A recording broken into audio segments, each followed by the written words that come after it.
Bonjour à tous et bienvenue sur notre chaîne. Aujourd'hui, préparez-vous à plonger dans le monde captivant de l'analyse de données pour dévoiler les performances de l'équipe de France. Comment nos Bleus se comportent-ils vraiment sur le terrain? Quels sont leurs atouts majeurs et leurs faiblesses à combler? Grâce à une intelligence artificielle ultra puissante, nous avons passé chaque joueur au crible. Et attention, les résultats vont vous surprendre. Commençons par les attaquants, les moteurs de l'offensive. Kylian Mbappé, la fusée du terrain, a encore une fois démontré sa rapidité et son talent. Mais que disent les chiffres? En 89 minutes de jeu, Mbappé a touché le ballon 39 fois avec un taux de réussite aux passes de 92,3%.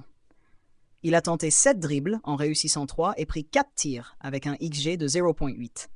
Cependant, seulement 42,9% de ces dribbles ont réussi.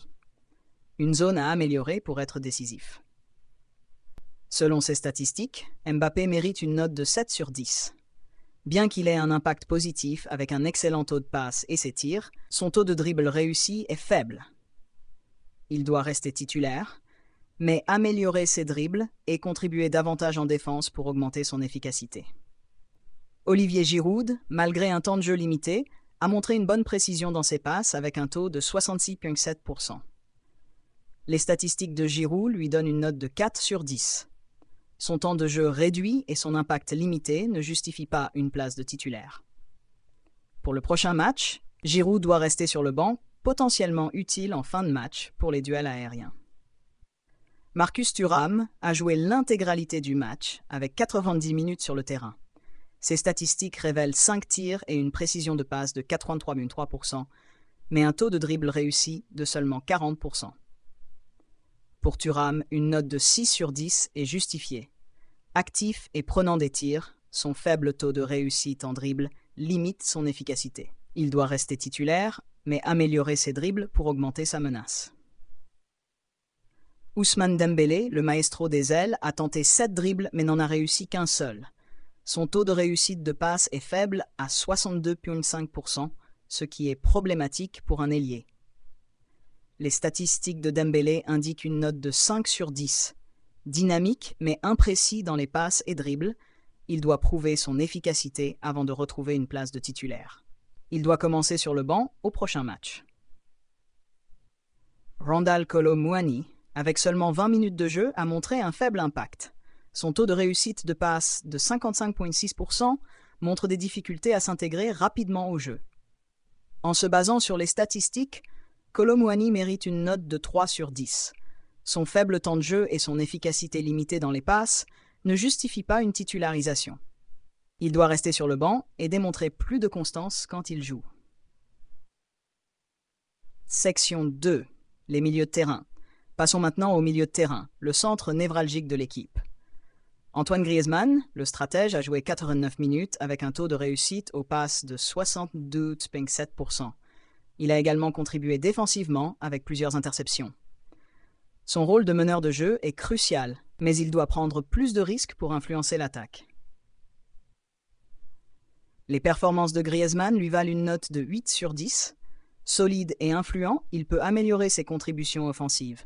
Il doit rester titulaire pour structurer le jeu, mais aussi créer plus d'occasions. Adrien Rabiot, constant dans son rôle de stabilisateur, affiche une précision de passe de 87,5% et a été très actif en défense. Bien qu'il soit un pilier au milieu, il pourrait contribuer davantage en attaque. Les statistiques de Rabiot indiquent une note de 7 sur 10. Efficace en récupération et distribution, mais faible en attaque. Il doit rester titulaire pour l'équilibre, mais s'impliquer plus offensivement. N'Golo Kanté, l'infatigable récupérateur, a touché le ballon 64 fois avec un taux de réussite de 85,2%. Défensivement inégalé, il réalise plusieurs tacles et interceptions. Kanté est essentiel pour protéger la défense et relancer le jeu. Kanté mérite une note de 9 sur 10. Sa capacité à récupérer et redistribuer le ballon est cruciale.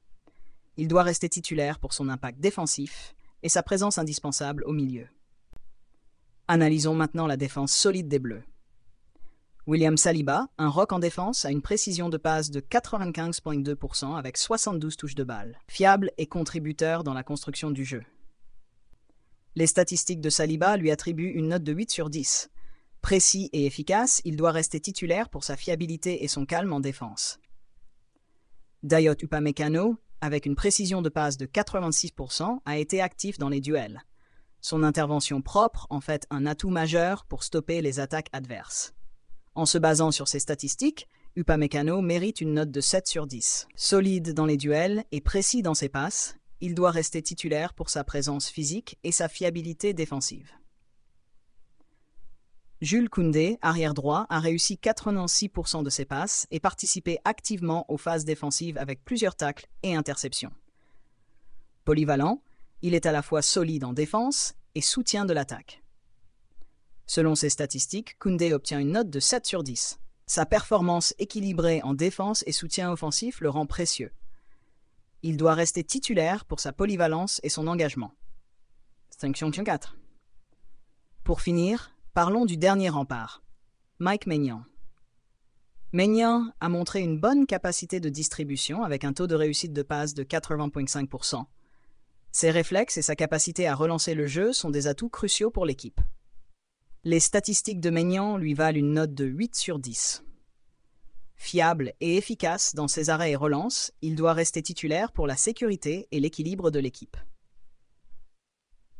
En résumé, cette analyse révèle que l'équipe de France possède des atouts remarquables, mais aussi des aspects à améliorer. De Mbappé à Kanté, chaque joueur a un rôle clé pour maintenir l'équipe au sommet. Les données nous éclairent sur les domaines à perfectionner et comment chaque joueur peut continuer à briller. Merci d'avoir regardé. Si cette analyse vous a plu, n'oubliez pas de liker, de vous abonner et de partager. Quel joueur vous a le plus impressionné? Dites-le nous en commentaire. À bientôt sur notre chaîne pour plus d'analyses et de passion footballistique.